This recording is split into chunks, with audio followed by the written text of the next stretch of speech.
જય સદગુરુદેવ. માનવ મહિમા ભાગ 71. હે માનવ, આ આધ્યાત્મિક રામકથા જ છે, તો મનન કરજો. તો આપણે ક્યાં રામની કથા સાંભળીએ છીએ?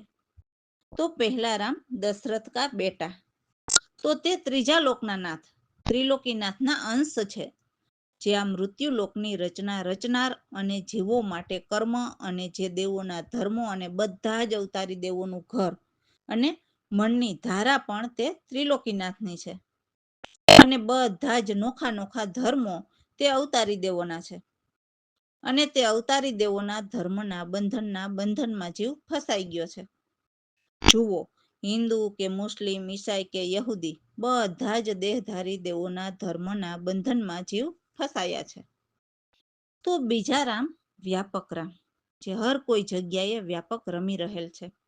અને જ્યાં તે નથી તો ત્યાં જીવ નથી. તો ત્રીજા રામ તે આત્મ રામ, જે આ દેહ ભીતર રમી રહેલ છે. અને તે પરમાત્મા માફક અકર્તા તેનો ભાવ છે. કારણ કે તે પરમાત્માનું પ્રતિબિંબ જ આત્મા છે. એટલે તે જેમ પરમાત્મા થકી રચના છે છતાં અકર્તા, તેમ આ મન અને દેહ આત્મા થકી ચેતન છે, પણ આત્મા અકર્તા. તો હવે ચોથા રામ, જે બધાથી ન્યારા રામ પરમેશ્વર, જે વિદેહી છે, જેની ઈચ્છાથી સૃષ્ટિ બની, પણ પોતે અકર્તા અને તે પરમાત્માના જ્ઞાની આ બધું નિર્ણય નિરખાવે છે. ત્યારે ન્યારા રામની કથા સત્ય જણાય ને. અને તે ન્યારા નિરપક્ષી છે. ત્યાં હિન્દુ કે મુસ્લિમ કે ઈસાઈ કે યહૂદીની કોઈ પક્ષાપક્ષીની વાત નથી. જે પિંડે જે જીવમાં રમી રહેલ તેના ઘરની પરમાત્માના ઘરની કથા છે.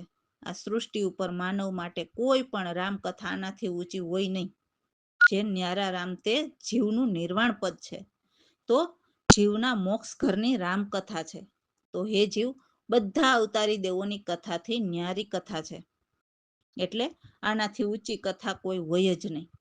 અને આ કથા કોઈ આંધળો ગાય તો જીવના મનને મજા આવે છે. પણ કોઈ ન્યારા રામના દર્શન કરીને કોઈ જીવ કથા સાંભળે તો તેને હૃદયમાં ઉતરે, તો તેનું પહેલા તો મન મરે છે અને ઉછળતું કૂદકા મારતું બંધ થાય છે. તો પહેલા દશરથ પુત્ર રામની કથામાં મનને આનંદ આવે છે. એટલે તે કથાથી જન્મ મરણના ફેરા મળતા નથી. અને હાલ વર્તમાન સમયમાં તો તે કથાઓ આંધળા જ ગાય છે. અને બધાથી ન્યારા રામની કથા કરનાર બધું નજરે નિરખાવી પિંડ પરખવા મોકલે છે. એટલે તેને અવતારી દેવોની ભ્રમણા નીકળી જાય છે. અને અવતારી દેવોના લોકમાં જન્મ મરણ રહેતું નથી. આ સત્ય ઘટનાને કર્મનો ફૂટેલો ખોટી માને. જેને જન્મ મરણમાં રહેવું હોય તે નાશવંત નાણાંનો અભિમાની પણ ન માને. મનન કરો, રામ ભરોસે. તો જુઓ, અમારા સદગુરુની વાણીના શબ્દો છે કે હે સાધુભાઈ, જે સાચા સાધુ હોય તે અનુભવ સમજીને પ્રગટ વિચાર બોલે છે. અને કહે છે કે અક્ષય પુરુષ તે ધરતા બોલે, અને તે ધરતામાં બહુ ધાર. તો આ બધી ધારા છે તે અક્ષય પુરુષની છે. અને એ એક ધારાથી જ પાછી એક ધારા, અને એની બીજી અનેક ધારા આ ધરતી ઉપર છે. જેમાં સ્વર્ગ નર્ક બને ભાવ એમાં છે. અને આ પૃથ્વી ઉપર ધર્મ કર્મનો વિસ્તાર છે. અને અલખ ધ્યાન ધરતા રામ ન્યારા છે, જે દ્રષ્ટા નર વિકાર. એ સર્વમાં પૂર્ણ એવા સૌથી અલગ અંતે તો પુરુષ નિરાકાર છે. જેમણે અક્ષય સાર સતને જાણી લીધા, એ પ્રભુનું ધ્યાન ધરતા વિકાર વૃત્તિને ત્યજી દીધી છે. આપમાં સ્વતઃ આપ રહ્યા, રહે એમાં બીજા જરા પણ ધરતા ન રહે. એ તો લક્ષ કે વિક્ષેપ કોઈ જ નથી, કે નહીં કોઈ ધાર આધાર. સદગુરુ પ્રવીણરામ કહે છે કે તે નિર્બંધન ચેતન એક સાર છે. જય સદગુરુદેવ. અનુભવ સમજી રે સાધુભાઈ, પ્રગટ બોલે રે વિચાર, અક્ષય પુરુષ તે ધરતા બોલે. તરતામાં બહુ ધાર, અનુભવ સમજી રે સાધુભાઈ. સ્વર્ગ નરક બેઉ ભાવ એમાં, ધરમ કરમ વિસ્તાર સાધુભાઈ. અનુભવ સમજી રે આપય લખ ધ્યાન ધરતામાં, ન્યારા રે દૃષ્ટા નરવિકાર, સર્વમાં પૂર્ણ આપય લોક, અખે પુરુષ નિરાકાર. અનુભવ સમજી રે સાધુભાઈ. અક્ષય સારને સત જાણી, તરતા ત્યજ વિકાર. અનુભવ સમજી રે સાધુભાઈ. આપમાં સ્વત આપરયા, તરતા નહીં લગાર.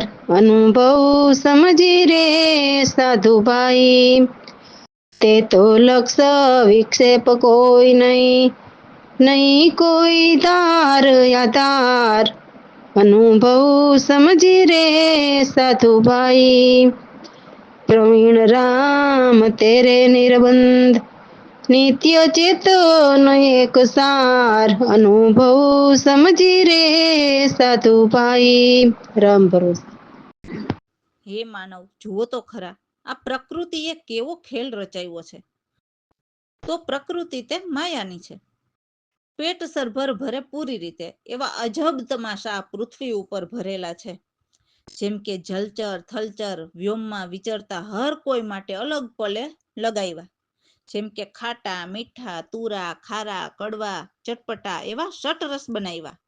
અને બધાની અંદર રંગ રૂપ ગંધ સ્પર્શ એ ચારેય મોહ જગાડ્યા.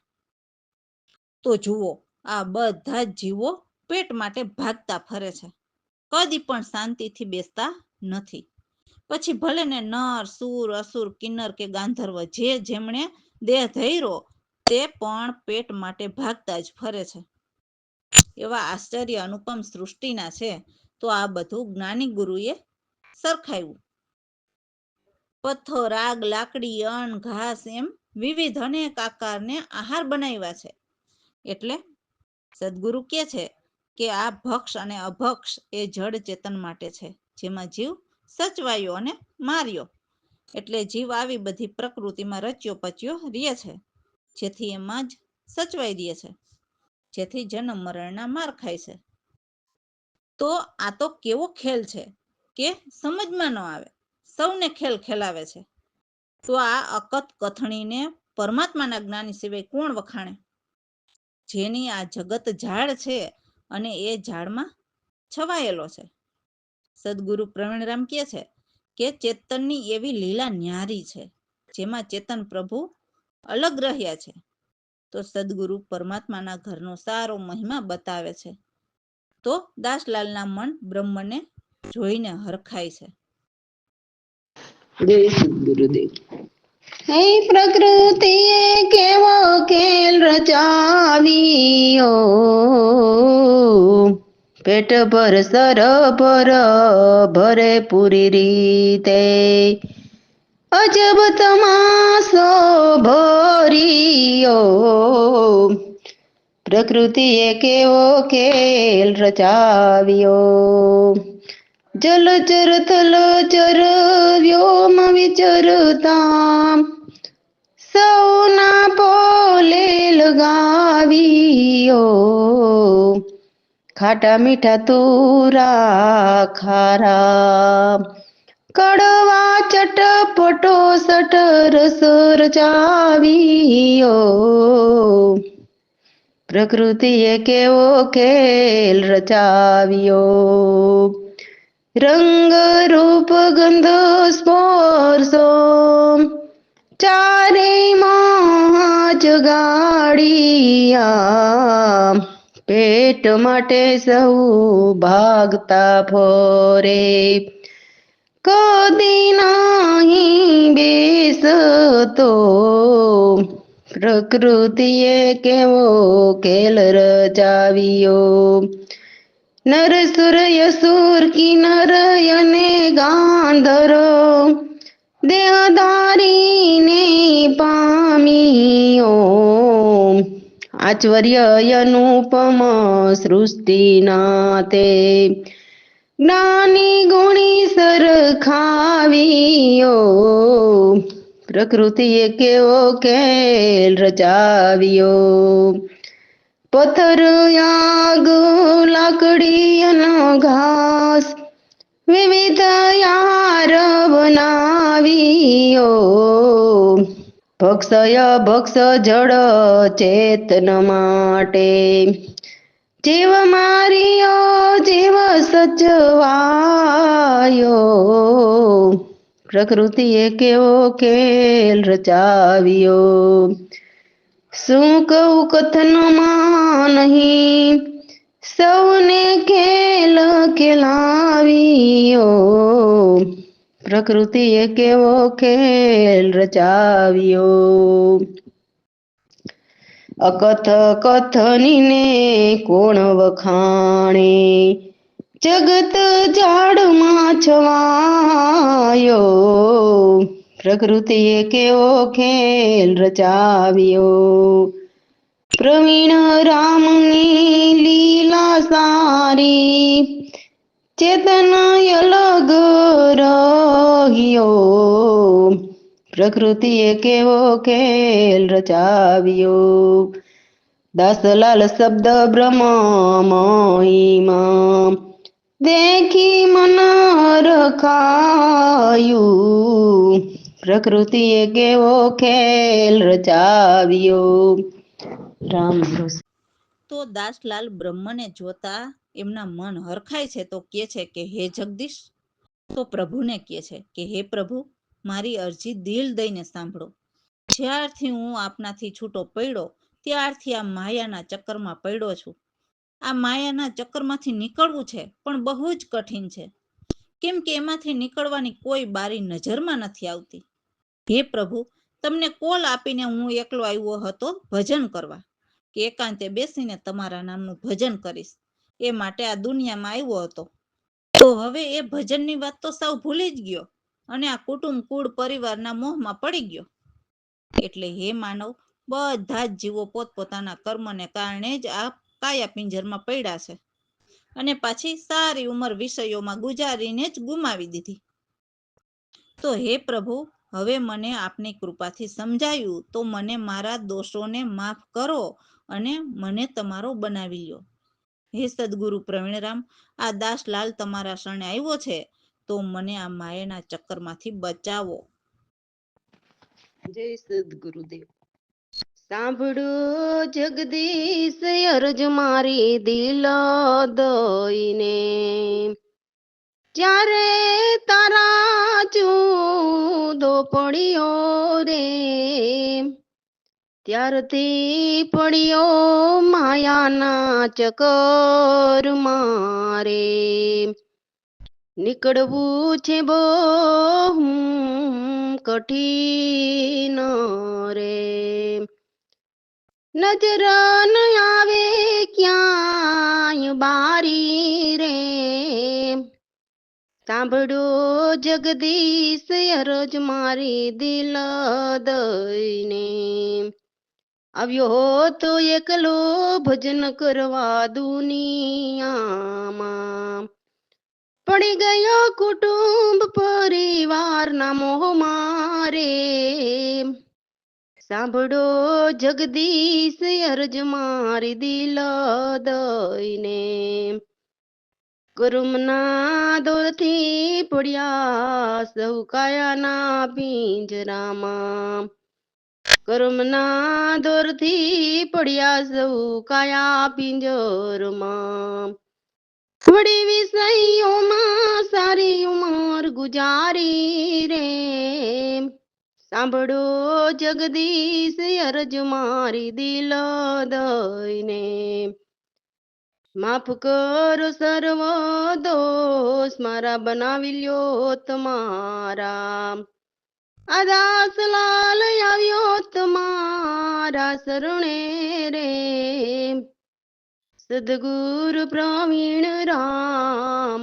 ગારો રે, સાંભળો જગદીશ અરજ મારી દિલ દઈને. રામ ભરોસે. હે માનવ, બ્રહ્મ જ્ઞાન ઘટમાં ઉપજે છે તો કર્મથી શું કામ છે? સદગુરુ કર્મના ખોટા લાડા છોડીને ઘટ ભીતર આત્મા પ્રગટ છે તેને ભજવાનું કહે છે.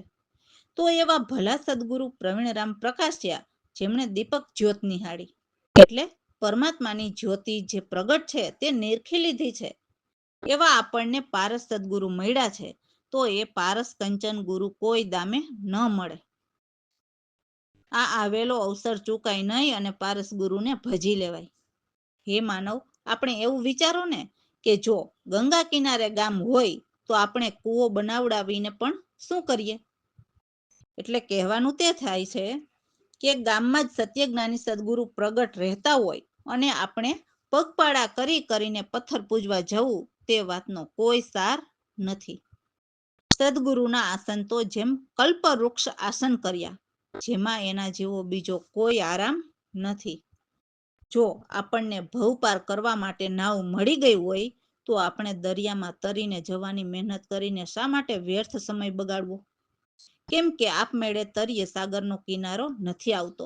નાવની જરૂર તો પડે જ છે, જેથી નાવ ચલાવનાર પહેલે પાર પહોંચાડી દે છે. અને હે માનવ, મિત્રતા ભાઈ ભૂપ સાથે કરીને રંગ ગુલામ કરે છે. મને સદગુરુએ આપેલ ભરપૂર અમૃત પિતા જ સારી તૃષ્ણા છીપાઈ ગઈ. સદગુરુ પ્રવીણરામ કહે છે કે હે દાસલાલ, બ્રહ્મ જ્ઞાન વિના જીવના કોઈ ઠામ ઠેકાણા નથી. કેમ કે કર્મ પ્રમાણે ક્યાં જઈને પડે તે નક્કી નથી હોતું. રામ ભરોસે. જય સદગુરુદેવ.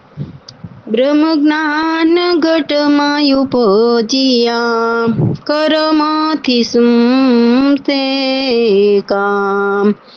ભલા ગુરુ પ્રવીણ રામ પ્રકાશિયા, દીપક જ્યોતિ નિહાળી. સદગુરુ પારસ કંચન કર્યા, ન મળે કોઈ દામે. બ્રહ્મ જ્ઞાન ઘટમાં ઉપજિયા, શું કરીએ કુવાને કરીએ? ગંગા કિનારે ગામ, કલ્પવૃક્ષ આસન કર્યા, બીજો કેવો આરામ? બ્રહ્મ જ્ઞાન ઘટમાં ઉપજિયા, જહાજ મોડી દરિયામાં, તરણો વ્યર્થ તમામ.